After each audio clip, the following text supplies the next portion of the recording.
भाई दूसरों का तो पता नहीं, पर मेरे वीडियोस देखने वाले का जिंदगी सुधरना मेरी जिम्मेदारी है।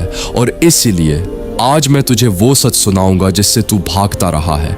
तूने पूरी जिंदगी खुद को धोखा दिया है।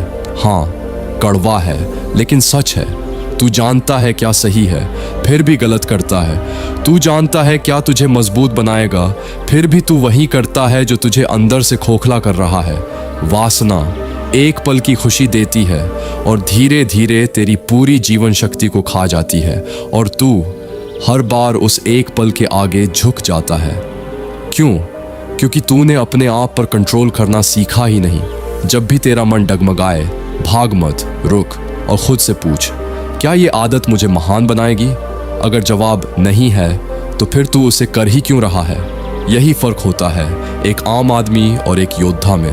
संयम आसान नहीं है, लेकिन यही वो अग्नि है जो एक कमज़ोर इंसान को अंदर से तपाकर शक्तिशाली बनाती है। यही वो डिसिप्लिन है जो तेरे अंदर ऐसा आत्मविश्वास भर देता है कि तू भीड़ में भी अलग दिखने लगता है और बिना मांगे रिस्पेक्ट मिलने लगता है। पुरानी परंपराओं में कहा गया है, तेरे शरीर की हर बूंद तेरी लाइफ फोर्स का संकेंद्रित रूप है। जब तू इसे बचाता है, तू सिर्फ एनर्जी सेव नहीं करता, तू अपने शरीर को यह संकेत देता है कि अब खुद को रिपेयर कर, खुद को अपग्रेड कर, खुद को मजबूत बना।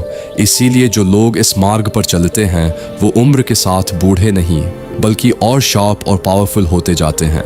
और सुन, अभी तेरे साथ सबसे बड़ी समस्या क्या है पता है? तू अपनी 80% एनर्जी अंदर ही वेस्ट कर देता है, ये सोचते हुए कि करना है या नहीं, उठना है या नहीं, फ़ोन खोलना है या नहीं। यही इंटरनल कॉन्फ्लिक्ट तुझे कमज़ोर बना देता है। लेकिन ब्रह्मचर्य क्या करता है? ये तेरी विल और एक्शन को एक कर देता है। तू सोचता है और तुरंत करता है, कोई कन्फ्यूज़न नहीं, कोई डीले नहीं, और यहीं से तू हर दिन 4 से 5 घंटे एक्स्ट्रा क्लैरिटी पा जाता है जो बाकी लोग जिंदगी भर नहीं पा पाते। अब सुन आखिरी बात, और ध्यान से सुन। तू या तो आज भी वहीं रहेगा, एक्सक्यूजेस देता हुआ, खुद को धोखा देता हुआ, या आज से तू खुद को बदल देगा।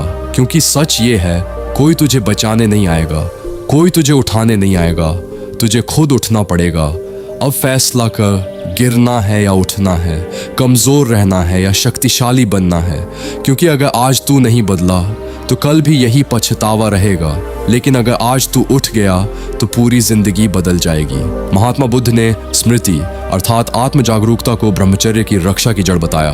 ब्रह्मचर्य केवल इच्छाओं को दबाने का नाम नहीं है, ये हर क्षण सचेत रहने का अभ्यास है। दिन भर अगर व्यक्ति यह नहीं देख रहा कि उसकी नज़र कहाँ जा रही है, विचार किस दिशा में बह रहे हैं और शरीर किन संकेतों पर प्रतिक्रिया दे रहा है, तो पतन अचानक नहीं आता, वह धीरे धीरे चुपचाप अंदर ही अंदर बनता है। ब्रह्मचर्य तब तक सुरक्षित रहता है जब तक साधक अपने भीतर उठने वाले हर छोटे भाव, हर कंपन और हर परिवर्तन को स्पष्ट रूप से देख पा रहा हो। जागृति गई तो संयम भी गया।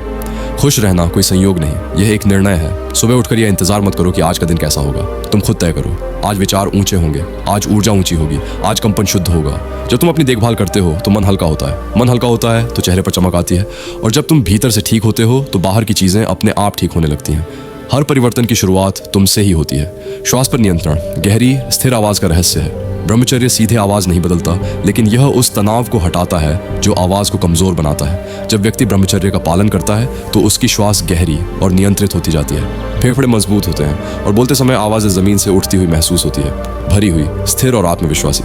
ऐसी आवाज़ को चिल्लाने की जरूरत नहीं होती, उसमें स्वाभाविक प्रभाव होता है। BRAMacharya ई बुक जागरूक पुरुषों के लिए यह ई बुक किसी किताब से उठाया हुआ ज्ञान नहीं है। इसे सालों के अभ्यास, आत्म परीक्षण, गलतियों और सीख के बाद तैयार किया गया है। इसका उद्देश्य एक ही है, आपको अपने मन, श्वास और ऊर्जा